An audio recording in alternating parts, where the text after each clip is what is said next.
Hello guys, welcome back to एडर for learning. तो आज हम बात करेंगे ऐसे टॉपिक के बारे में जिसके बारे में बहुत कम लोग बात करते हैं या बहुत कम लोगों ने उसके बारे में जानने की कोशिश की है, पर ये टॉपिक बहुत ही ज़्यादा हमारे लिए इम्पोर्टेंट बन जाता है। तो आज के टाइम पर हम जो भी काम कर रहे हैं, फॉर एग्जांपल इतने बड़े बड़े बिजनेसेस रन हो रहे हैं या फिर हमने साइंस या टेक्नोलॉजी में जितनी भी अचीवमेंट आज तक की है, ह्यूमंस को मार्स पर सेटल करने की भी बात की जा रही है, या फिर जो भी हमने बड़ी से बड़ी टेक्नोलॉजी बनाई, फिर ये मोबाइल फ़ोन हो गया या कैमराज हो गए, टेलीविज़न हो गए, एक्सरे मशीन्स हो गई, हॉस्पिटल में जितने भी इक्विपमेंट्स लगे हैं, तो ये सारे कहीं ना कहीं किसी ना किसी एक फील्ड ऑफ स्टडी से आते हैं। फॉर एग्जांपल अगर आपको कोई भी चीज़ बनानी है तो वहाँ पर आपको कोई ना किसी चीज़ की आपको इन्फॉर्मेशन होना ज़रूरी है। जैसे कि बात करें, हमने साइंस की हेल्प से ही सारी ये चीज़ों को बनाया है। हमने हिस्ट्री पढ़ के क्या करा, आज को हमने बेहतर बनाने की कोशिश की है। तो सेम इसी तरीके से, पर अगर बात करें हम हिस्ट्री में जाएं अगर हम पीछे, तो वहीं पर हम देखते हैं कि जब इंसान के अंदर कॉन्शियसनेस आई, जब इंसान ने सोचना शुरू किया, तो उसने सबसे पहली चीज़ क्या सोची, ऐसा सोचा होगा कि ये सब स्टार्ट कैसे हुआ, ये सब है क्यों, कि हम कहाँ पर हैं, हम कौन हैं, हम क्यों हैं। तो उसी चीज़ को समझने के लिए एक फील्ड ऑफ स्टडी बनाई गई जिसको कहते हैं फिलॉसफी या फिर दर्शन। अब फिलॉसफी में एक हमारे पास पार्ट आता है जिसको बोलते हैं मेटाफिजिक्स। ये फिजिक्स से बिल्कुल अलग होता है, पर मेटाफिजिक्स में हम बात करते हैं मेनली उस रूट कॉज की, या कि जो हमारा पूरा ब्रह्मांड है या जो यूनिवर्स है उसका रूट कॉज क्या है, या उसकी रूट एग्जिस्टेंस क्या है, या फिर वो क्यों है। या फिर जो हम बात करते हैं कंसेप्ट ऑफ गॉड की, कि हु इज गॉड या वेयर इज गॉड, या हाउ गॉड वर्क्स, या how Gods control this universe. तो इन सब चीज़ों की बात हम करते हैं। तो वहीं पर अगर हम इस फिलॉसफी की बात करें, तो फिलॉसफी हर कंट्री ने या हर रिलीजन ने अपनी अपनी फिलॉसफी को दिया है। तो आज हम इंडियन रिलीजियस फिलॉसफी के बारे में थोड़ा सा बेसिक जानने की कोशिश करेंगे। तो इंडियन रिलीजियस फिलॉसफी में बेसिकली हम 3 धर्मों को लेंगे। फॉर एग्जाम्पल, जैसे कि हमारा जो फर्स्ट है Hinduism, second Buddhist and third Jainism. Because they are originated in India, इनका इंडिया में ही जन्म हुआ था। हालांकि सिखिज्म का भी इंडिया में जन्म हुआ है, बट वो भी थोड़ा सा अर्ली रिलीजन है, उसको आए हुए ज़्यादा टाइम अभी भी नहीं हुआ है, तो हम उसकी बात कभी और करेंगे। तो अगर हम इन 3 फिलोसफी की बात करें, 3 रिलीजन की बात करें, तो इन 3 रिलीजन को बेसिकली हमने 2 ब्रॉड कैटेगरी में बांटा हुआ है। फर्स्ट कैटेगरी आती है हमारे पास आस्तिक, इसको हम बोलते हैं ऑर्थोडॉक्स फिलोसफी, और दूसरी आती है हमारे पास नास्तिक यानी कि हेटेरोडॉक्स फिलोसफी। अब अगर हम सोचें, अगर हम आपने वर्ड पहले भी सुने होंगे कि आस्तिक और नास्तिक, तो अगर आप सोचेंगे तो आपको पता चलेगा कि आस्तिक माने वो पर्सन जो गॉड में बिलीव रखता हो, और सेकंड आते हैं हमारे पास नास्तिक जो गॉड में बिलीव ना रखता हो, या जो गॉड की एग्जिस्टेंस को ना मानता हो कि like there is no God. अगर हम इसको और डिटेल में समझे तो हमें समझ आएगा कि फिलॉसफी के अंदर आस्तिक और नास्तिक का मतलब अलग अलग होता है। ये वो गॉड वाले कंसेप्ट की बात नहीं करते। तो अगर हम फिलॉसफी की बात करें, इंडियन रिलीजियस फिलॉसफी में आस्तिक का मतलब होता है वो जो वेदों को माने, यानी जो वेदों को अपना आधार माने, यानी कि वो ये माने कि जो वेदों में लिखा गया है वो सत्य है। They are the words of God, यानी कि गॉड की कही गई बातें हैं, तो वो चीज़ क्या है, हमेशा सच रहेंगी। चाहे आज की बात करें या आज से 10,000 साल पहले की या 10,000 साल बाद की, तो वो चीज़ें हमेशा क्या रहेंगी, ट्रुथ रहेंगी।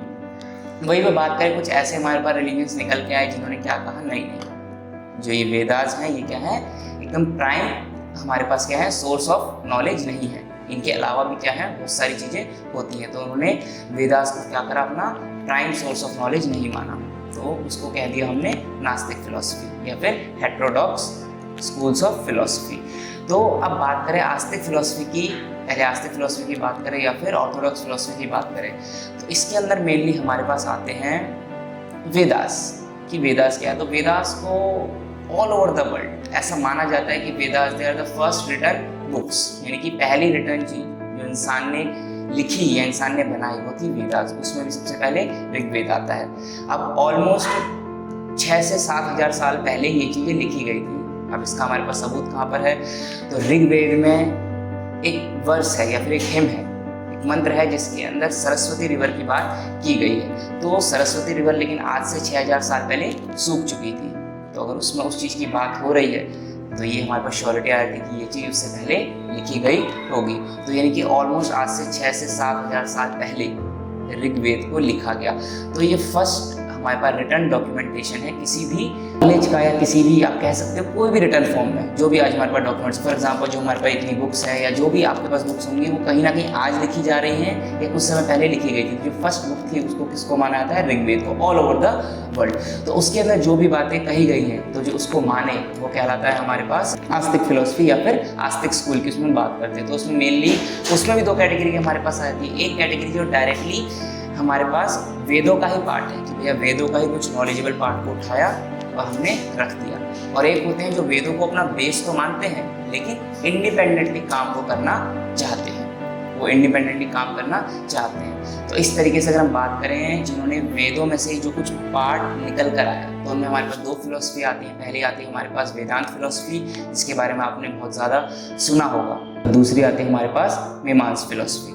तो मीमांसा और वेदांत, तो ये दो फिलोसफी हैं जो डायरेक्टली वेदों से निकल के आई हैं। इनकी वेदों के कुछ पार्ट को लिया, नॉलेजेबल पार्ट को, और उसको एक इंडिपेंडेंटली कंपाइल करके ये दो फिलोसफी बना दी गई।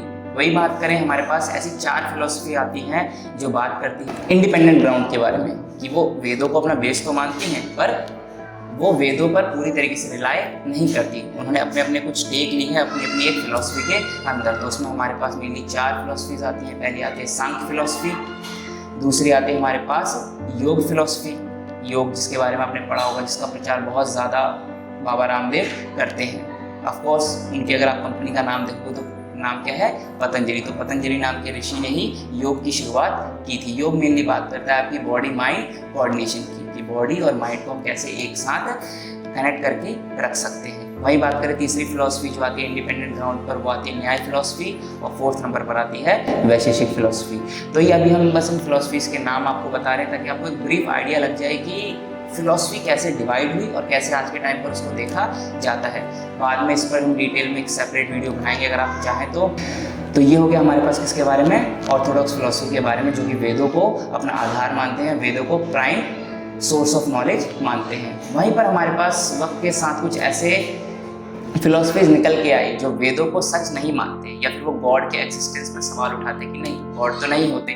तो वहीं पर निकल के आते हैं हमारे पास हेटेरोडॉक्स फिलोसफी। हेटेरोडॉक्स फिलोसफी में हमारे पास कितनी फिलोसफी आती है? चार स्कूल्स आते हैं। तो पहला स्कूल बहुत फेमस है जो आपने सुना होगा, इसके बारे में आपने पढ़ा होगा, तो वो आता है हमारे पास बुद्धिस्ट फिलोसफी, जिसको गौतम बुद्ध या सिद्धार्थ गौतम ने स्टार्ट किया था।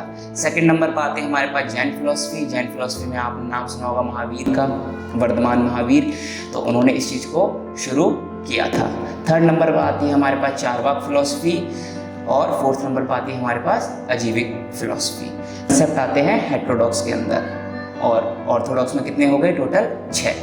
तो टोटल अगर हम मिलाएंगे तो इंडियन स्कूल्स ऑफ फिलोसफी में टोटल हमारे पास कितनी फिलोसफी आती हैं? 10 फिलोसफी हमें मिल जाती हैं। तो लेकिन इसके अलावा वर्ल्ड में और भी फिलोसफी आती हैं, जैसे कि फॉर एग्जांपल इस्लामिक फिलोसफी हो गई या क्रिश्चियन फिलोसफी हो गई, कि वो दुनिया को एक अलग नज़रिए से देखती है। लेकिन एट द एंड गोल यही है कि नेचर क्या है, नेचर कैसे बना है और नेचर काम कैसे करता है, या फिर अल्टीमेट रियलिटी किसको कहा जाए, जिसको हम गॉड कहते हैं, वो एक्चुअली में है कौन।